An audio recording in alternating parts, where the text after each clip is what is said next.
Okay, welcome back to the second part of this lesson on how to upgrade to a WordPress 2.9 site. In this part of the lesson, we will manually back up our website, and I cannot tell you how important this is. All kinds of little things can go wrong during the upgrade process, and the only protection you have against that is that you have made a backup. And in particular, I believe that it's important to make a manual backup just before you are ready to do your upgrade.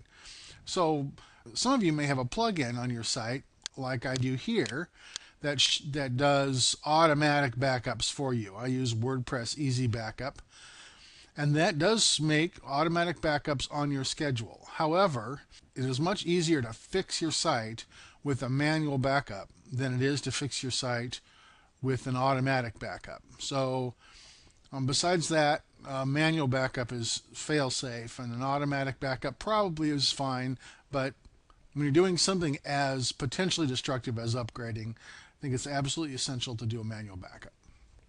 Okay, we beat that dead horse up. We're going to go over to our hosting account, which is in Bluehost.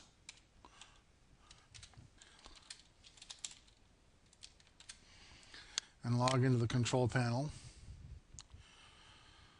This is going to be similar with other types of hosting companies that use cPanel. So we'll go ahead and scroll down here, down to Files, and under Backups. We're going to go ahead and skip the Backup Wizard. We're just going to go ahead and select Backups.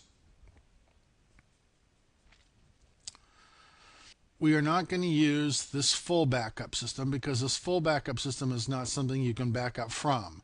The purpose for this full backup system is for you to be able to transfer your entire account to another server, and it doesn't function well as a site backup.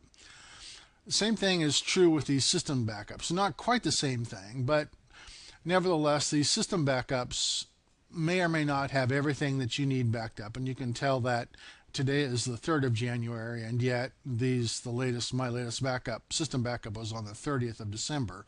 So you don't want to rely on those either. What you're going to do is you're going to do a partial backup. And we're going to do a partial backup of our home directory and a partial backup of our database. And it's as easy to restore those as it is to back them up. So we'll go ahead and start with the backup. Select home directory.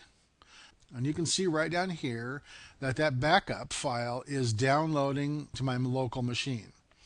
Okay, and that has been completed. If we go ahead and look at it in its folder, there it is, backup bybtutorial.com 1.3.2010 tar.gz. This tar.gz file extension is a Unix-based file extension, but your WinZip would be able to open this if you so choose. Okay, we'll go ahead and close that. Same thing is going to be the case with the database. We will go ahead and download the MySQL database. And it's doing the same thing, and it's already finished.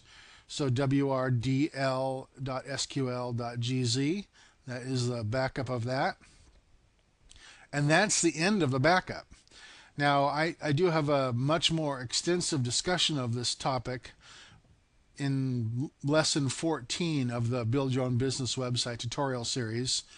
So you can feel free to go over and look at lesson 14. We'll go through the process of restoring a backup, and we look at all the stuff that this backup contains.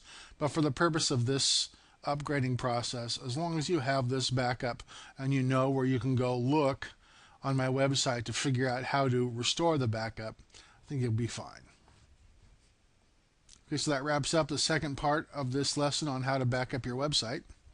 In the third part of this lesson, we will prepare our site for making the automatic backup.